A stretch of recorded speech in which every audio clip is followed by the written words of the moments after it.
ASI હાજી હસન અબ્દુલ્લા લંઘાનો વિદાય સમારંભ રાખેલ। હાજી હસન અબ્દુલ્લા લંઘા એએસઆઈ જેઓ 38 વર્ષ સુધી ઈમાનદારીથી ગુજરાત પોલીસમાં રહી ઈમાનદારીથી સેવા કરી અને વયનિવૃત્તિના કારણે નિવૃત્ત થતાં જખૌ પોલીસ ડિપાર્ટમેન્ટ તેમજ મિત્ર વર્તુળ સાથે મળી નલિયા મધ્ય આવેલ લોહાર સમાજવાડીમાં વિદાયમાનનો કાર્યક્રમ રાખેલ, જેમાં નલિયા ઠાકોર, જાડેજા સાહેબ પરિવારના મોભી તેમજ કચ્છ રાજ પરિવારમાંથી કુંવર ઇન્દ્રજીતસિંહ જાડેજા તેમજ ગામના સરપંચ રામજીભાઈ કોલી, વેપારી મહાજનના મોભી તેમજ ધર્મગુરુ સૈયદ નિઝામુદ્દીન શાહ બાવા મોથાલા તેમજ મુસ્લિમ સમાજના આગેવાનો અને લંઘા સમાજના આગેવાનો હાજર રહી આશીર્વાદ આપ્યા હતા। તેમ અતિ વિશેષ PSI Shri Jakhau police station Shri mathiya સાહેબ તેમજ અન્ય સ્ટાફ હાજર રહી તેમના કામની સરાહના કરી હતી।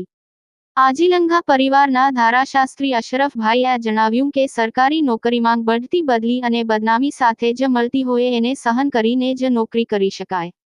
કાર્યક્રમના અંતે પરિવારના મોભી દાઉદભાઈ તેમજ રમજુભાઈ અને ફકીર મામદ રિટાયર્ડ ફોરેસ્ટર આવેલ તમામ મહેમાનોના આભાર વ્યક્ત કરેલ। કાર્યક્રમની જવાબદારી સમીરભાઈએ સંભળેલ। Bureau report Sayed Kasamsha, daily crime news.